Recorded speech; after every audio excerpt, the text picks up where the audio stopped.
One of the most intriguing modern phenomena is that humans, as a species of animal, can no longer easily differentiate between what is good or bad for us on an instinctive level.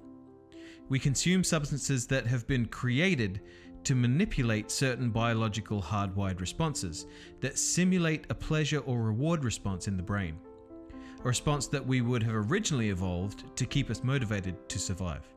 For example, a preference for calorie-dense foods in an early Homo sapien would have been a good trait. When life was extremely energy demanding, a preference for high-energy food ensures survival. These evolutionary preferences are exploited with fast food and manufactured food products to the point where we can no longer tell what we should be eating just by using our senses. You know, I got a doctorate in biology and nobody told me how to grow food, how to take care of myself. What's wrong with this picture? That was a doctorate in biology from University of California at Berkeley. There's something really missing in higher education that didn't come all the way along either. It was just not present. So it's not part of our system. It's still not part of it. And people don't know what to do. It's amazing. We're Homo sapien and we don't know what to eat. Every species knows what to eat. I was worried my chickens would eat hemlock, which is a toxic weed. You know, the oil that Socrates drank and killed himself was hemlock oil. Because hemlock grows wild in my backyard, but they know better. They know they shouldn't eat it and they don't. So they free range and they avoid the toxic weeds. And that's what happens when you're close to nature. You have an innate wisdom. We can recover that as humanity. Although nutritional advice is probably one of the most impactful lifestyle recommendations that we can make to our patients and clients, we can get caught up in specific semantics and belief systems. Low carb, low fat, paleo, intermittent fasting, and the list goes on. The field of nutrition, like so many fields in the healthcare space, is filled with experts of different beliefs who fight each other and debate with ferocious tenacity about whose system or program works the best. But as with movement, this level of ultra-specialization fails to see the human being from a holistic point of view. If we take a step back and forget about specific recommendations for a second, we can ask ourselves a very simple yet fundamental question. What are we trying to help people achieve by making lifestyle recommendations? And I think that you'll agree the answer is overwhelmingly better health. So in biology, we're taught a chemical model of how the body functions and interacts. In the physical therapies, the manual therapies, we're mainly taught a biomechanical model, a really very mechanistic model of a series of levers and the forces that act upon those. When you delve a little bit deeper, you may learn about the nervous system. We gain a neurological model, which is obviously the system which is coordinating all of the actions of the body. But still, with those understandings, it doesn't quite go far enough. We have to appreciate that underlying all physiology is an electrical system and an electromagnetic system. When it comes to better health, one of the most impactful things we can help people achieve through lifestyle recommendation is to help them reduce inflammation. Our immune system becomes activated when our body recognizes anything that is foreign, such as an invading microbe, plant pollen, or chemical. This often triggers a process called inflammation. Now, intermittent bouts of inflammation directed at truly threatening invaders protect our health. However, sometimes inflammation persists day in and day out, even when we're not threatened by a foreign invader. That's when inflammation can become our enemy. And according to Harvard Medical School, many of the major diseases that plague us, including cancer, heart disease, diabetes, arthritis, depression, and Alzheimer's, have all been linked to chronic inflammation. In the world, overweight is plaguing 70-80% of the world. Obesity is almost 40%. That's probably one of the biggest ones. And then all of the others, the diabetes, Alzheimer's, chronic pain, are just variations of this same type of condition. In terms of these, it's basically what it boils down to is inflammation, increased inflammation that basically depletes our stem cells and makes us age faster. And so Modern medicine may be pushing our average lifespan higher, but our maximal lifespan is not getting any higher, which to me, I think that's the one we should be shooting for, is maximal lifespan. People are getting autoimmunity, which means I think they're over-fighting. This might have to do with, and I would imagine it's certain, it's too much of the sympathetic nervous system turned on in a chronic way so that the fight or flight becomes excessive. Then you just want to fight everything, including yourself. You make antibodies to your own DNA in autoimmunity, or at least in some, in lupus, for example. And then there's the other extreme where the immune system is so deficient, you're so worn out. That's the other reaction, I think, from stress, that without appropriate de-stressing, that the immune system will just fail, just like adrenal fatigue is probably underlying some of that. So there are extremes of loss of the immunity. There are many recommendations that we can make to help reduce oxidative stress and inflammation in our patients and clients, from movement and your diet to meditation, time in nature, and exposure to sunlight. But to truly understand some of the more insidious causes and to make the most impactful recommendations, we need to understand that the body is, at its deepest level, an energetic system. So there's actually 3 ways then that the body's communicating. So one is chemical. There are definitely hormones and all kinds of things. That's rather slow. The other one is nerve, and that takes time for nerves to conduct through action potentials from parts of the body to the brain and vice versa. But the quickest one is nature's original wireless, which is the biofield.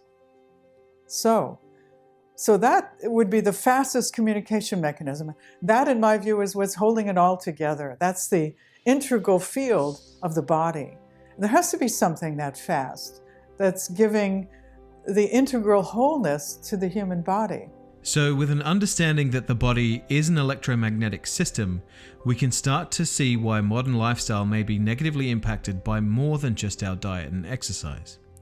Late in 2017, the California Department of Public Health issued an official government warning about cell phone overusage, showing a link between these devices and certain types of cancers, lower sperm counts, headaches and effects on learning and memory, hearing, behavior, and sleep. The cell phone industry really wants you to think that cell phones are safe. They don't want you to think that they're causing cancer. They do not want you to think that. And they do their best to keep it controversial and to keep saying that there's no evidence and we don't know the mechanism and so on. Those things are not true. So we really need to think about this. We really need to be careful. There are countries, other countries, Scandinavian countries, for example, Sweden has declared that electromagnetic sensitivity is a health issue, and people are entitled to an environment that is safe for them. I'm very much concerned about the proliferation now of Wi-Fi, cell phone radiation and Wi-Fi and all of the wireless radiations that seem to operate our Bluetooth equipment and what that's doing to our health, because these are digital signals and we're analog beings. So what that means is that we see enormous pulses of radiation coming out of these devices. And they're very jarring to biological systems. There's no way to adapt to that. If I turn on the light and it's steady, you can easily adapt. But if we have a light flickering on and off in some irregular way, it's not pleasant and you can't adapt to that. In the same way you cannot adapt to the fast, irregular pulsations coming from cell phone towers, any of these Bluetooth apparatus that we use. So it can be very jarring, and we have a new syndrome now called electrohypersensitivity, as recognized by the World Health Organization. And it's estimated that 3 to 6% of the population has some level of this sensitivity, and there are symptoms like headaches, fatigue, inability to sleep or concentrate, brain fog, pain. There was an idea that electromagnetic fields couldn't do any harm unless they heat tissue, if they're strong enough to heat tissue. That turns out to be ridiculous. Very tiny fields, very subthermal, we call them. They don't heat anything, can create chaos in the body. And the way they do it is by affecting what are called voltage-gated calcium channels. And voltage-gated calcium channels, there are thousands of these channels on every cell in the body, and they regulate everything, all kinds of cellular activities. And the problem with electromagnetic fields is that they trigger voltage-gated calcium channels when they're not needed to be triggered. And so the body goes into chaos, and people have all kinds of wacky symptoms. If you look at the studies done at UCLA where they put people in a mu metal room to shield out Schumann resonance and grounding, they develop issues. The astronauts develop issues. Nonnative EMF does that. It removes your magnetic sense because of the higher frequencies that we're exposed to, but it also goes even further by basically disrupting a cell and creating chaos and calcium homeostasis, which impacts entire systems in the body, including the autonomic nervous system. Now, while all this might be very concerning, it's not all doom and gloom. There is an extremely simple and, best of all, entirely free way to combat non-native electromagnetic fields that also reduces inflammation and oxidative stress. When we understand and accept that the body is indeed a bioelectrical signaling system subject to the influence of electromagnetic fields, both inside the body and from the outside of the body, it really opens up a whole new understanding and a new set of guidelines and a new standard of advice that we can give people. That understanding allows us to recommend that people spend more time in nature, are surrounded by the natural environment. There's a lot of research out there that shows that when we are in forest environments, or indeed when we're on the beach near the ocean, that the immune system is directly impacted and it's enhanced. The function of the immune system is enhanced. When we are in contact with the ground, with the actual surface of the planet, we are gaining electrons from that surface, and that's been shown to have direct positive influence on the autonomic nervous system, shifting you from a fight or flight state to a rest and digest state or parasympathetic state. It's something that's been shown to directly reduce inflammation. It helps us get to sleep, and so balances the circadian biology, the rhythmic biology of the body. And another hugely impactful influence of nature is, of course, the sunlight. And sunlight itself is one of the strongest reference signals that we have from the environment, which entrains the light-dark cycles, entrains our sleeping patterns. It stimulates a huge array of energetic and chemical interactions and changes in the body, which go far beyond the production of vitamin D, which is obviously impactful for the immune system. And so being entrained to these electrical rhythms that the planet provides offers a much more impactful set of guidelines which can really positively influence somebody's health and provide that baseline of health from which all of these other recommendations can become that bit more impactful. There's a phenomenon called earthing. And of course, people used to walk barefoot on the planet and get earthed. But now we wear insulating shoes and have carpets, and we rarely walk barefoot on the planet. But the Earth is rich in electrons, and we need electrons. They're actually a source of energy for us, and they unstick our red blood cells that when we're deficient in electrons, I can see under the microscope that red blood cells are all stuck together like a roll of coins in rouleaux, as they're called in the French word rolls. And this is a bad situation because it means peripheral circulation is compromised because red blood cells need to go single file through the tiniest microcapillaries. So if they're stuck together, a lot of peripheral circulation is compromised, which means the brain, the muscles, the deep organs, all of these tissues, and you might have cold hands and feet as well, are just not getting enough circulation. And when you have that, you're not delivering nutrition, you're not taking away wastes, and you've got stagnant blood, in essence, in the Oriental medicine sense. Yes, it turns out that we have a system in our bodies that stores electrons. It's in the connective tissue. It's the ground substance. It's a neglected part of the body. It's everywhere in your body.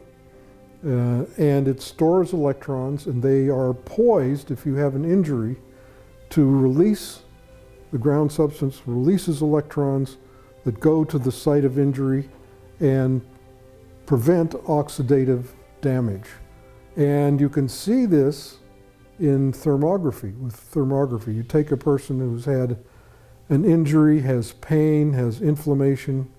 It shows up very vividly in infrared medical imaging.